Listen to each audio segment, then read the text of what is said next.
opposition has, from the time this country went into multi-party dispensation, been giving alternative policy statements, has been giving alternative policy options to the Ugandans. Many times I feel sad when the Nabanjas and their friends begin deceiving the Ugandans that what policies do they offer? What do they have?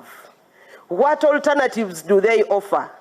So I just want to remind them today that the office of the leader of the opposition from 2006 has been giving policy options, has been giving alternative statements. And so, Lop, thank you today that again you are bringing us here to let them know that if they are not reading, it has not been a problem. But we have been having compendiums of policy options. Thank you that the Ugandans are receiving from your office and the able members of parliament who are here, who belong to the alternative government, the alternative budget. And I want to congratulate you, colleagues, for this milestone. Uganda is not a poor country like many people think, or like our leaders want us to believe. Uganda is a nation that has poor managers who manage a nation with a chaotic mentality. And because of that, they have made corruption a norm of managing our society, to the extent that corruption has been referred to as cooperation.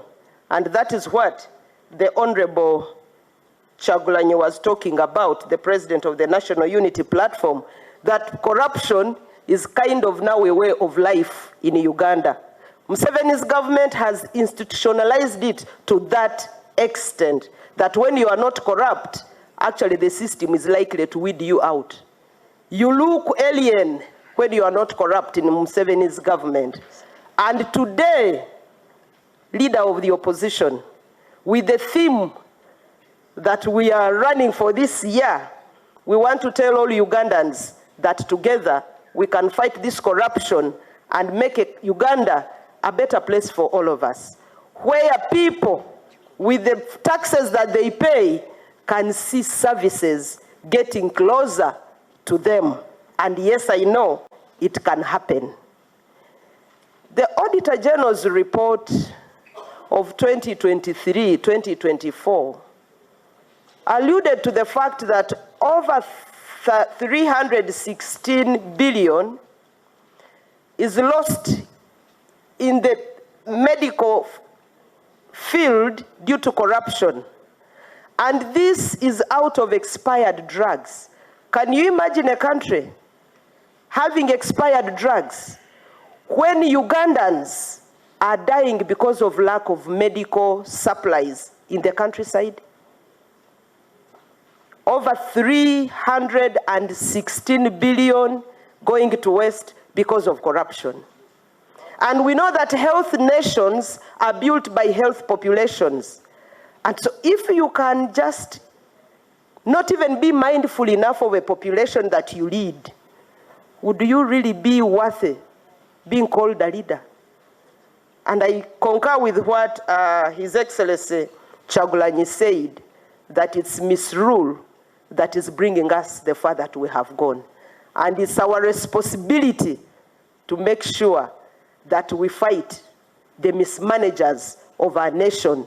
I know that majority of us here went through thick and thin to get to your positions. Just the recent experience of Kawempe tells you where we are going. A lot of money wasted for people to make their decision. And that even when people have made their decision, you still waste a lot of taxpayers' money, you abuse people, you assault people, you insult people, you break people's ribs, just because there is an election. What a shame for our leaders. But all this is due to corruption. You know the amount of money that was lost in Kawempe. People, instead of talking about the issues that affect the ordinary citizens, they went on abusing members of the opposition. They have no agenda. They have no agenda. If you have an agenda, why don't you give it to the people so that they can vote you? We know that Museveni's agenda is impoverishing the citizenry of Uganda and making sure that we all remain in this poverty, because it is this poverty that he uses to hold us hostage in our own countries. Can you imagine a